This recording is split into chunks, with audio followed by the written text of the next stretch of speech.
Vụ Việt Nam diễn viên Trung Quốc Vương Tinh bị lừa bán vào khu vực lừa đảo đã gây chấn động dư luận, làm dấy lên những lo ngại về nạn buôn người và lừa đảo xuyên quốc gia. Từ đó, chúng ta không thể không liên tưởng đến hàng loạt vụ việc tương tự mà báo chí đã phản ánh, như trường hợp người Việt Nam bị dụ dỗ sang Campuchia bởi những lời hứa hẹn việc nhẹ lương cao. Không chỉ dừng lại ở Việt Nam, nhiều người Hồng Kông, Đài Loan cũng bị lừa mời gọi đến Thái Lan hoặc các quốc gia Đông Nam Á khác, rồi từ đó bị đưa vào các khu vực lừa đảo ở Myanmar. Tại những nơi được mệnh danh là địa ngục trần gian, họ bị giam giữ, bạo hành và ép tham gia vào các hoạt động lừa đảo trực tuyến. Báo Hồng Kông 1 đã từng phơi bày những câu chuyện đầy đau thương này, như một lời cảnh tỉnh về hiểm họa đằng sau những lời hứa hẹn hào nhoáng. Cục trưởng Cục An ninh Hồng Kông Đặng Bính Cường, tất cả đều là tự nguyện, không ai bị bắt cóc khi đi du lịch. Khu vực đen tối nhất thế giới, miền đông Myanmar, đánh đập và tra tấn điện là chuyện thường xuyên. Theo hình ảnh từ bản đồ vệ tinh, khu vực Giao Khắc nằm ở phía tây của sông Moai, thuộc khu vực núi Giao Khắc, giữa bang Karen ở đông nam Myanmar và tỉnh Tách của Thái Lan. Đây là một khu vực nằm sâu trong núi, nơi được biết đến như một trung tâm lừa đảo khét tiếng. Gần khu vực Giao Khắc, còn có một khu vực khác cũng tai tiếng không kém, được gọi là khu Thái Sương, Thái Trang. A Long, một người đã hoạt động cứu hộ lâu năm tại Đông Nam Á, cho biết ông đã nhận được nhiều yêu cầu cứu giúp từ những người bị mắc kẹt tại Giao Khắc. Tuy nhiên, khu vực này hiện không sẵn lòng thả thêm người. A Long mô tả, hầu hết những người trong khu vực này đều bị lừa đưa đến đây và bị bán trực tiếp bởi các đường dây buôn người. Việc đánh đập và tra tấn bằng điện là chuyện rất thường xuyên xảy ra. Đây được coi là khu vực đen tối nhất ở miền đông Myanmar hiện nay. A Long giải thích thêm rằng khu vực Giao Khắc nằm trên lãnh thổ do quân nổi dậy kiểm soát, đối đầu với quân đội chính phủ, khiến việc giải cứu trở nên vô cùng khó khăn. Trước đó, quân nổi dậy và quân chính phủ đã từng giao tranh tại thị trấn Yaoadi. Andy, một người đàn ông Hồng Kông khoảng 30 tuổi, sử dụng tên giả là Andy, đã phải trải qua một tháng đầy đen tối với những hình phạt thể xác và bạo lực, cho biết ít nhất có 7 người Hồng Kông và hơn 100 người Đài Loan đang bị giam giữ tại Giao Khắc. Trong số những người bị giam cầm, có một ca sĩ Đài Loan tham gia biểu diễn thương mại đã bị đánh đập tàn nhẫn đến mức máu chảy đầy sàn. Khi rời khỏi khu vực, ông chủ người Phúc Kiến của Giao Khắc đã cảnh báo Andy rằng anh sẽ là người cuối cùng được chuộc mạng. Andy và cái bẫy buôn lậu vàng, hành trình rơi vào địa ngục lừa đảo. Thấy trên Facebook có người nói rằng đến Thái Lan kéo vàng, trở về Hồng Kông có thể kiếm được 80.000 HKD tương đương 248 triệu VND, tôi đã tin tưởng. Andy, một người đàn ông Hồng Kông khoảng 30 tuổi, tên giả, cho biết trước đây công việc của anh không ổn định và anh muốn kiếm tiền nhanh. Dù biết rằng làm việc mờ ám là nguy hiểm, anh vẫn quyết định đánh cược một lần và thử vận may ở Thái Lan. Anh cũng thông báo trước với gia đình, hẹn rằng nếu sau một ngày nhất định mất liên lạc, thì có nghĩa anh đã gặp nguy hiểm. Thật không may, điều này đã trở thành sự thật. Sau khi bay từ Hồng Kông đến Bangkok, anh đi lên chiếc xe do nhà tuyển dụng sắp xếp. Khi thấy tài xế định hướng xe đến Mae Sot, khu vực biên giới phía tây Thái Lan giáp Myanmar, anh bắt đầu lo lắng. Xem tin tức cũng biết Mae Sot là nơi như thế nào. Trong lòng tôi đã bắt đầu thấy bất an, nhưng vẫn nghĩ có thể thử vận may. Người Myanmar cầm dao bất ngờ xuất hiện từ đường núi. Khi chiếc xe đi vào con đường núi, đột nhiên nhiều người Myanmar cầm dao lao ra từ rừng cây và bắt giữ Andy. Lúc đó, bạn không dám phản kháng. Bị bắt lên thuyền, qua con sông bên kia, thì bạn đã ở Myanmar rồi. Andy vẫn còn mơ tưởng về việc buôn lậu vàng cho đến khi anh gặp người chủ gốc Phúc Kiến của khu vực, được gọi là Ngũ Ca. Người này hỏi anh, biết mình đến đây để làm gì rồi chứ? Andy hỏi liệu có phải là làm lừa đảo trực tuyến không, và nhận được câu trả lời rằng, biết thì tốt rồi. Chính lúc đó, giấc mộng buôn vàng của Andy hoàn toàn tan vỡ. Khu trại lừa đảo trực tuyến, tập đoàn Thắng Thiên.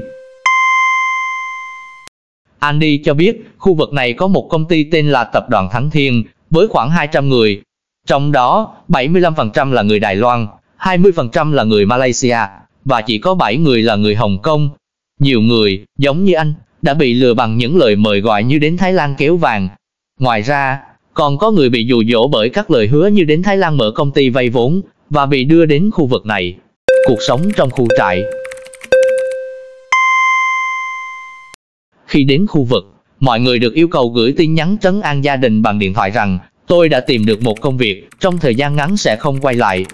Sau đó, toàn bộ điện thoại và các thiết bị liên lạc đều bị tịch thu, và họ bắt đầu bị ép buộc làm việc. Sát trư bàn nhắm đến khách hàng là người Mỹ. Tại Myanmar, Andy bị ép tham gia vào các hoạt động lừa đảo trực tuyến kiểu sát trư bàn. Đầu tiên, anh phải sử dụng các nền tảng như Instagram, giao hồng siêu để ăn cắp ảnh, sau đó viết kịch bản để tạo dựng nhân vật với các tiểu sử được lên kế hoạch sẵn. Mục tiêu của các hoạt động lừa đảo trong khu vực này là khách hàng người Mỹ, vì vậy Andy phải làm việc xuyên đêm, mỗi ngày kéo dài 15 giờ. Hiệu quả công việc của anh được đo lường bằng USDT, Tether, một loại tiền mã hóa có giá trị tương đương với đồng đô la Mỹ. Yêu cầu của khu vực này là trong vòng 1 năm, Andy phải lừa được ít nhất 500.000 USDT, tương đương khoảng 3,9 triệu HKD, tương đương khoảng 12 tỷ 090 triệu Việt Nam đồng. Andy chia sẻ rằng khu vực này đặt ra mục tiêu hoặc là phải đạt được doanh số 500.000 USDT, hoặc làm việc ở đó ít nhất 1 năm rưỡi mới có thể được ra đi. Tuy nhiên, anh nhấn mạnh rằng mọi người ở đây đều hiểu rõ, việc đạt được doanh số lớn như vậy là rất khó, và ngay cả khi đạt được, cơ hội rời khỏi nơi này vẫn rất mong manh. Chịu đựng hình phạt và đòn roi, lo sợ chết nơi đất khách. Trong hơn 1 tháng ở khu trại, Andy phải chịu đủ loại hình phạt thể xác như ngồi xổm, vác xô nước đứng tấn, nhảy ếch. Một số người thậm chí còn bị ép cởi hết quần áo và nằm trên nền đất nóng bỏng. Nếu không phát triển đủ khách hàng mới hoặc không lừa được số tiền yêu cầu, họ sẽ bị đánh đập. Tôi từng nghĩ đến việc phản kháng, nhưng nghe nói họ đã đánh chết người trước đó. Tôi tự hỏi, nếu mình chết thì sao? Chết nơi đất khách quê người thật là bi thảm. Andy không dám chụp ảnh trong khu vực. Tuy nhiên, vào tháng 9 năm nay, Hồng Kông một đã phỏng vấn một nạn nhân khác tên Canvin tên giả, người cũng đã trốn thoát khỏi khu giao khắc. Canvin từng cung cấp hình ảnh và video cho thấy các cơ sở vật chất trong khu vực rất đơn sơ và nghèo nàn. Ca sĩ biểu diễn thương mại Đài Loan Khang Nhạc bị đánh đập, máu vương khắp nơi.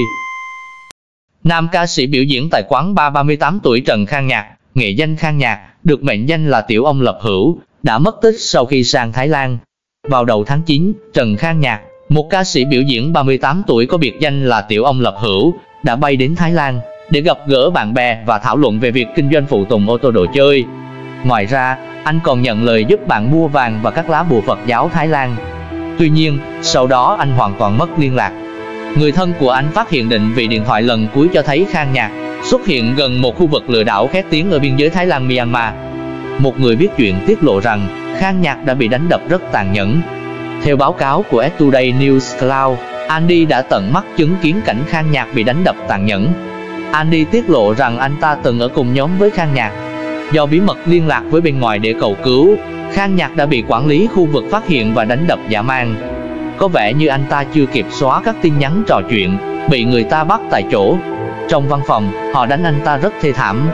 Chúng tôi thấy anh ta bị còng tay, bị đưa vào phòng tối, trên sàn còn vương vãi máu. Gia đình kêu cứu, nhưng Khang Nhạc vẫn mất tích. Gia đình Khang Nhạc không thể liên lạc với anh và đã báo cảnh sát vào ngày 14 tháng 9, đồng thời nhờ chính phủ hỗ trợ. Mặc dù các cơ quan ngoại giao đã tích cực can thiệp, nhưng do tình hình bất ổn ở Myanmar và sự phức tạp của thế lực trong khu vực lừa đảo, đến nay vẫn chưa có tin tức gì về Khang Nhạc.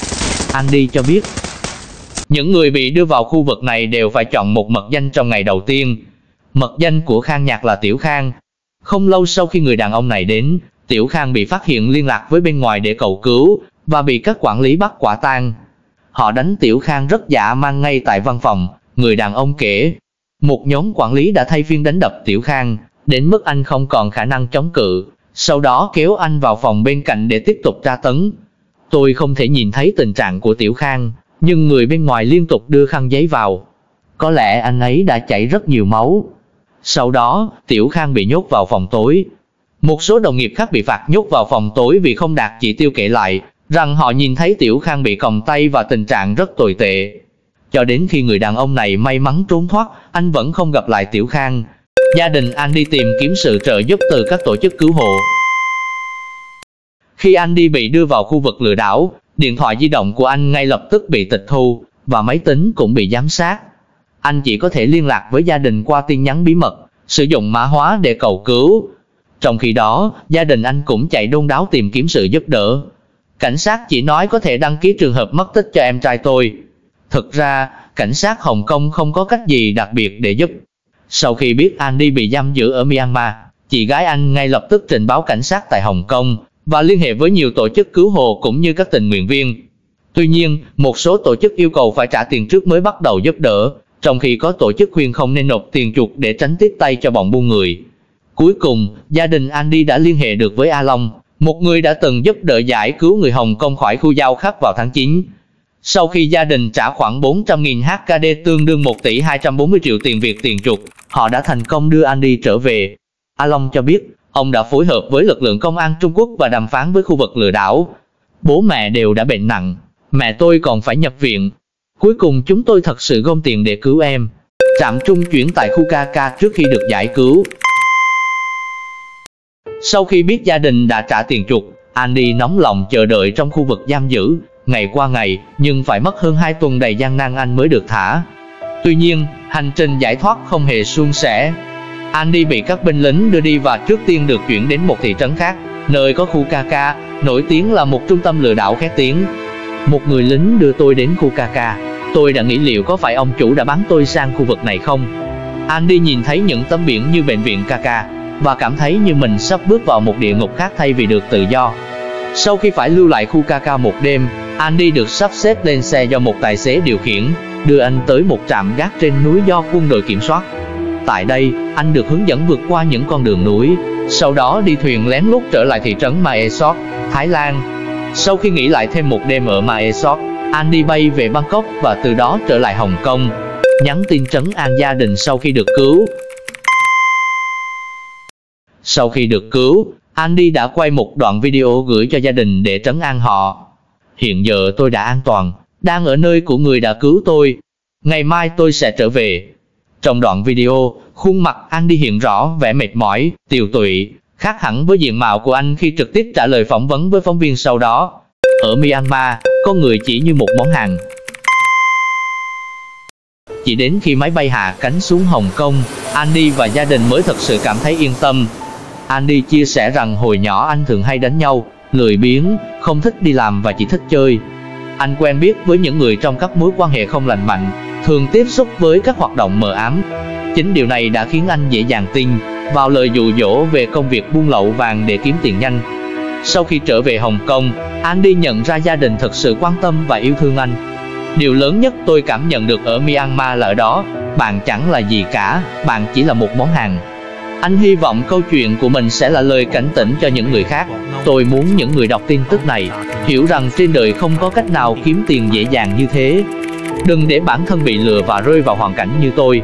Cục trưởng Cục An ninh Hồng Kông Đặng Bính Cường. Tất cả đều là tự nguyện, không ai bị bắt cóc khi đi du lịch. Ngày 3 tháng 12, Cục trưởng Cục An ninh Hồng Kông, ông Đặng Bính Cường, khi tham dự cuộc họp của Ủy ban An ninh lập pháp, ông Đặng Bính Cường, Cục trưởng Cục An ninh Hồng Kông, cho biết các trường hợp bị giam giữ bất hợp pháp sau khi trở về có nhiều hoàn cảnh khác nhau. Một số người đã được thả sau khi trả tiền chuộc, trong khi số khác không nêu rõ lý do. Tuy nhiên, ông nhấn mạnh rằng chưa từng xảy ra tình huống nào mà người dân bị bắt cóc khi đang đi du lịch.